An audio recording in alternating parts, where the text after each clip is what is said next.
welcome to. We are seeing Israeli attacks across the country, and this is not only important. Today we are coming to you live and bringing you different topics going on around the African continent. We'll start with the issue going on in Mali and talking about the unrest in the Sahel region. Most recently, more than 70 people were killed in an attack that went on in Bamako, which is the capital city of Mali. Over the years, the Sahel region has endured a series of unrest that threaten the lives of the people and the international community at large. Now, a recent attack went on in Bamako, which is the capital city of Mali. Ali Fad, who is an independent researcher studying at the University of Yildirim Beyazıt, Ankara, joined us to talk about this topic. Hello, Ali. Hello, Ms. Bambola. Thank you for having me. Thank you very much for coming on. Would like to ask you a few questions on the issue going on in Mali currently. So what has been the response of the international community to the threat of terrorism in Mali? Thank you so much for the question. First of all, good afternoon, everyone. And it's a pleasure to have Ms. Bambola here with us to discuss about the terrorism threats which has been going on in the Sahel for decades, most especially in Mali. First of all, I would like to give a quick concept, or let's say context, about how the terrorism in Mali has been escalating through the years. It started actually with the 2012 insurgency led by the Tuareg separatist group, let's not say jihadist group, whereby it is, we have Al-Qaeda and the ISIS, the so-called Islamic State affiliate, or let's say the pseudo-Islamic state known as ISIS, which has been operating in Mali since this 2012 insurgency. If you notice, I didn't say Islamic State because most people, they translate ISIS as Islamic State of Iraq and Levant or Iraq and Syria. But, the media, translation actually has a lot to do in the media. When you translate as Islamic State, lots of people will be misunderstanding it as something Islamic. So we can say the so-called Islamic State or the pseudo Islamic State. So this conflict has been spreading rapidly since then. It has been affecting not only Mali, but also different countries in the region, like Burkina Faso, like Niger, like Sudan, and other countries. So in the last few years, most especially in 2023 and 2024, we have seen different terrorist attacks, which are like frequent deadly terrorist attacks, most especially by the JNIM, Jama'atu Nasr al-Islam wal-Muslimin, which has been operating in Mali. So yes, like you said, we also experienced the recent, I think it happened last week, September 17, in the capital of Mali, Bamako. This one that happened in Bamako is a very rare attack, because normally the JNI, it operates in the central and northern Mali, but the attack in Bamako is a very rare incident. So it has been continuing like this for so long, and the attack last week also called for a new at least perspective on the operations of terrorist threats in Mali. So now let's come to the international community initial response to these terrorist groups in the region, in the country since 2012. We have seen a lot of military, diplomatic, development focused initiatives by different countries from the West, by the UN. They are trying to, stabilize the instabilized, situation in the country. So we have MINUSMA, which is the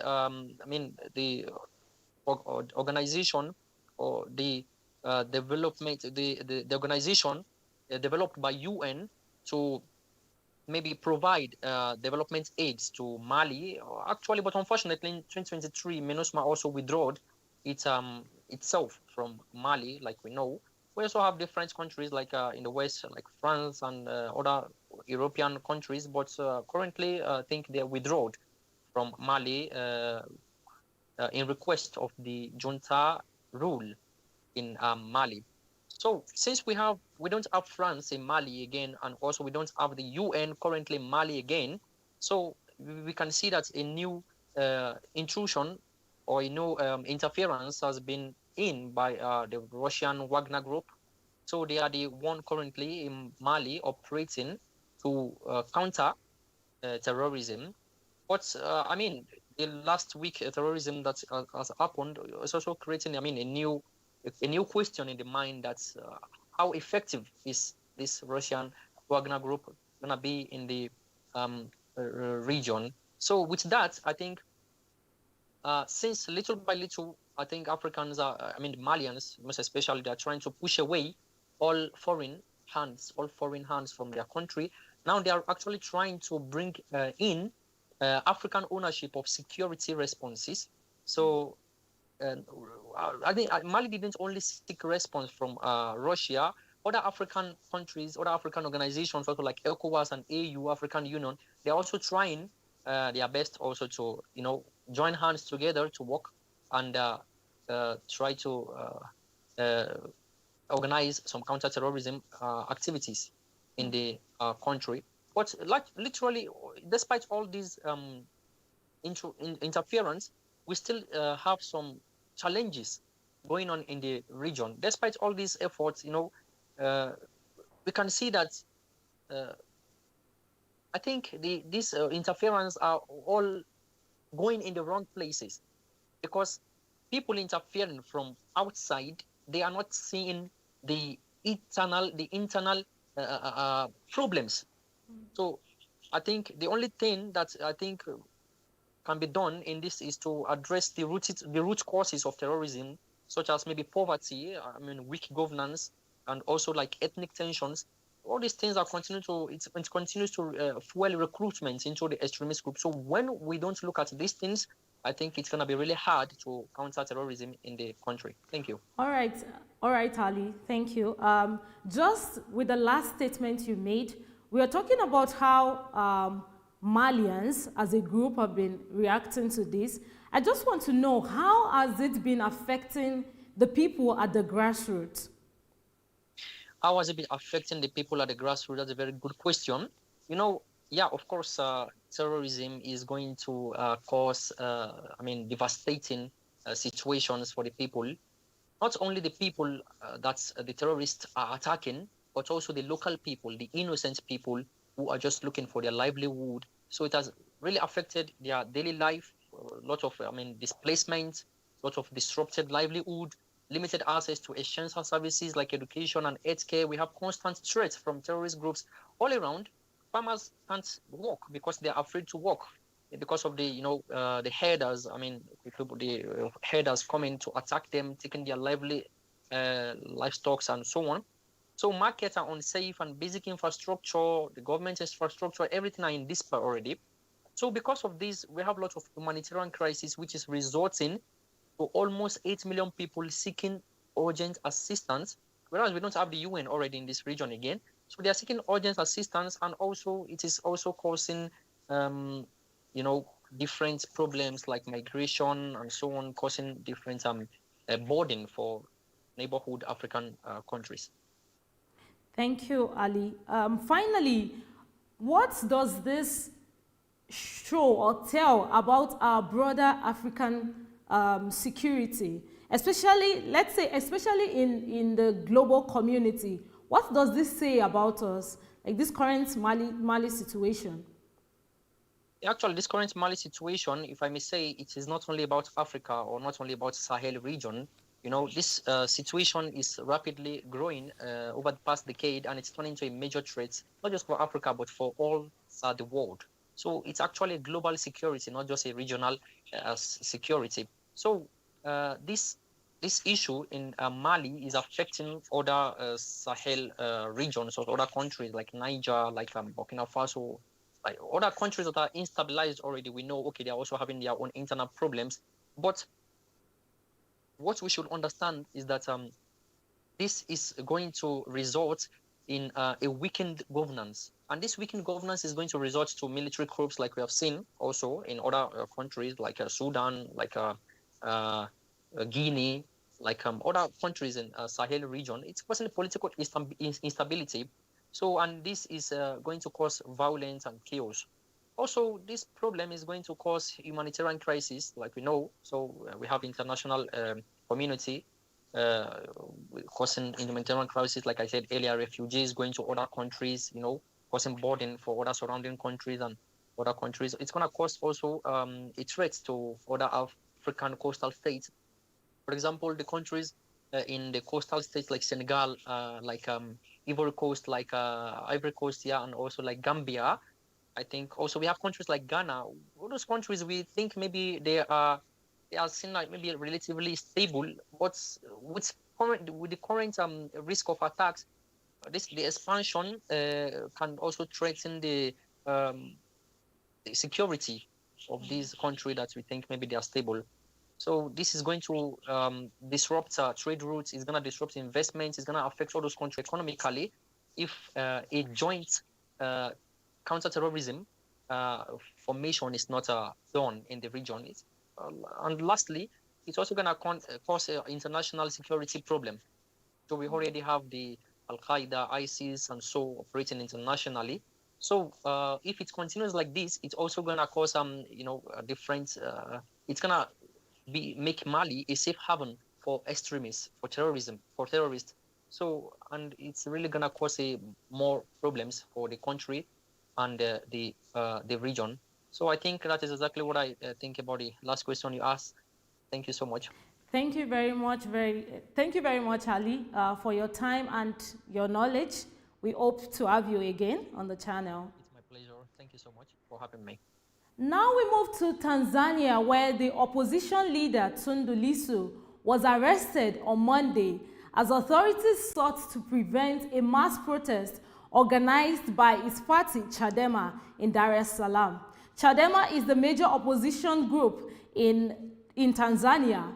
Chadema accused the current president, President Samia Suluhu Hassan, of reverting to an oppressive method, despite initially showing signs of an open democracy.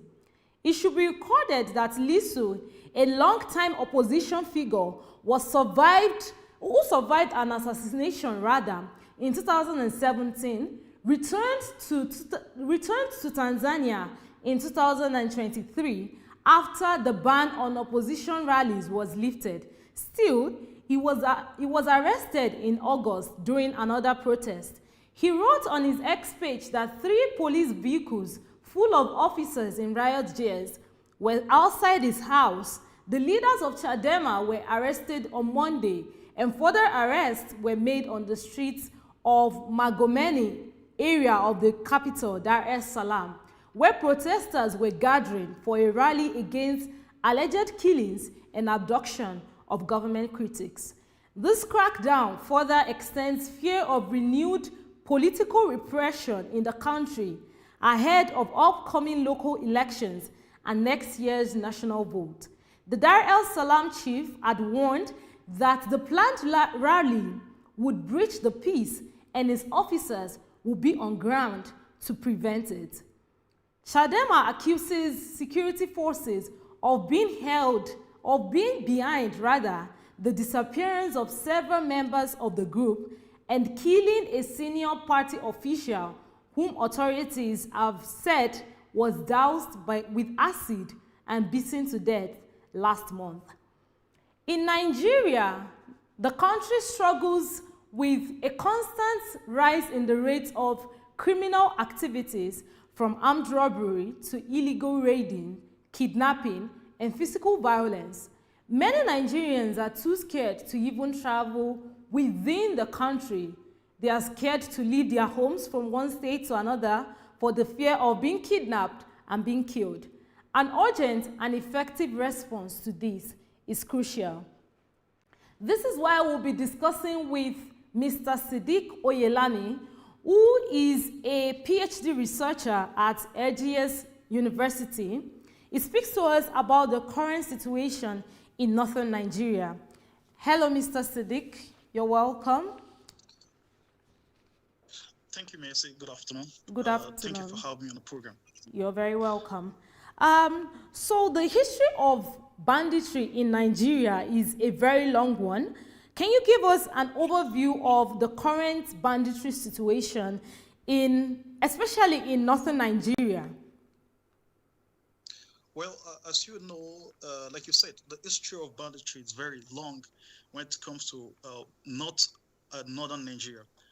However, when we look at it, it used to be a thing of intercommunal crisis, whereby we have the dominantly Norman ethnic group, which is the Fulani, and the other ethnic group, the Hausas, or those ones in the north central part. However, in a few years, in recent years, we have a very different dynamics of things, where we have these groups, the groups of the nomads, in a way of trying to protect themselves at first from the groups, like a counter gangs of the settlers, the farmers. They started to build up their own organizations and their own gangs, which later becomes what we call bandits today.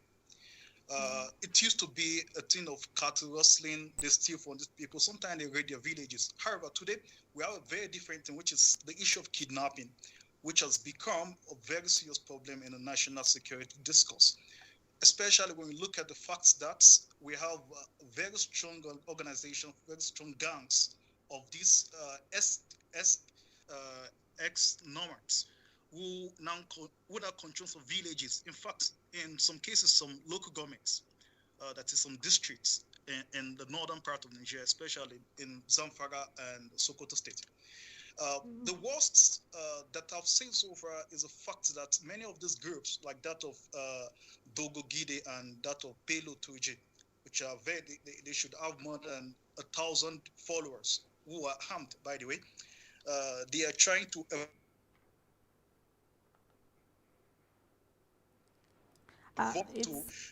affiliates of international organizations like Al Qaeda and the likes.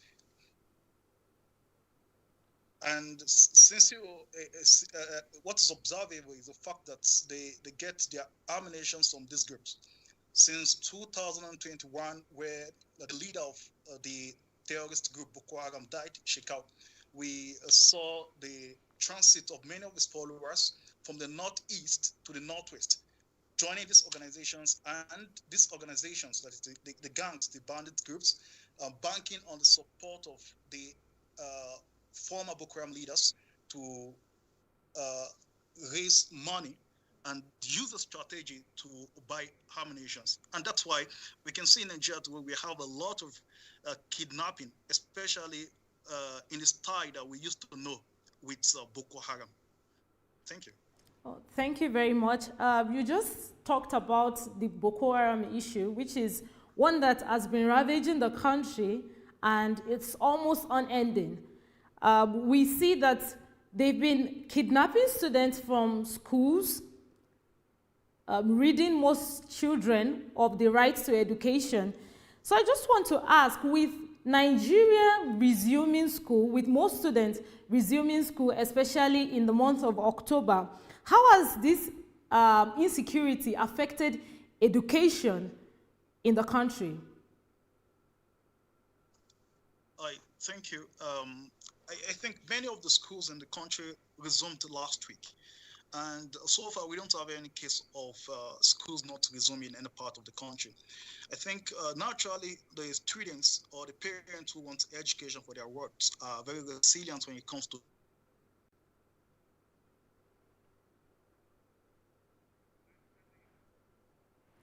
it seems we lost Mr. Siddiq there. We'll just move to Tanzania, I mean Rwanda rather, while we wait for Mr. Siddiq to come back. In Rwanda, the first set of vaccines, the Mpox vaccines, have been administered. We know that the case of Mpox in the African continent has become one that the international organization, the international community have been so big on trying to find a solution to the problems going on in the continent, and that these mpox cases started from the DRC Congo, which is very close to Rwanda. The WHO has reported that nearly 30,000 suspected mpox cases have been recorded in Africa so far, and most of them are from the Democratic Republic of Congo. We would record that the Democratic of Congo is going through a war that has persisted for the last 28 years. Across the continent, more than 800 people died of suspected mpox in that time. Mpox is an infectious viral disease that can occur in both humans and other animals. The symptoms include a rash that forms blisters, fever, and a swollen lymph nodes. The ongoing mpox outbreak is the latest test of resilience for the health sector across Africa. Funding the health sector in African countries is important to combat these types of emergencies. Innovations in disease surveillance and lab information systems are essential to monitoring and managing the spread of the virus. Over the years, funding for African health sector, especially the tech part, has declined rapidly, limiting their abilities to develop, test, scale potential, impactful solutions. So we join Mr. Siddiq again. You're welcome back.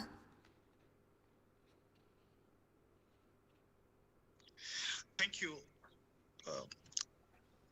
So as I was saying, so far we don't have any case of students who are not resuming school or in school for any state that's not resuming school. However, we should know that, especially with the trend of things, students being kidnapped from 2020, especially with the facts that we have in few months, we have medical students being kidnapped in Jos. We had that of Casino Kebi and previous months. It's not a Christian parent. However, so far, I think with the latest operation by the Nigerian Armed Forces, it's given a kind of morale to the students. However, we shouldn't just say that and forget the fact that with the fact that these terrorists, that is the bandits, they're trying to evolve into what we know of Boko Haram in the past. And if this is this evolution is an ideological one, then we should be afraid of the fact that they may be attacking schools. This is not to be a fearmonger, by the way. It's just for the country to be able to provide more security to schools. In 2014, back then when Boko Haram was at its peak, schools were quite open and everything was going fine, except in the 3 states where we had the emergency rule. Apart from those states, schools were on and everything was going fine. I think if the country, if the government of the country can maintain such security as they did back then in 2014, 2015, then everything is going to go well in school. Thank you very much, Mr. Siddiq, for your time and for sharing your knowledge with us. Thank you. Last week, Rwanda began vaccinating people in high-risk areas against the mpox virus. It is the first country to do so amidst a further rise in the cases of the infection. The Rwanda mpox vaccine campaign focuses on 7 districts that border the Democratic Republic of Congo, which is the epicenter of the outbreak. Experts say that the outbreak is not under control and cases are rising. When the outbreak broke out this year, Morocco was the first country in North America to report an infection. And most recently, India has reported its first mpox case. With that, we have come to the end of today's program. And if you would like to send us questions or contributions, kindly send them through our WhatsApp number, which will be on the screen. We would also like you to give us suggestions, send in your videos, and we'll broadcast them. Thank you very much again for watching, and it is still me, your host,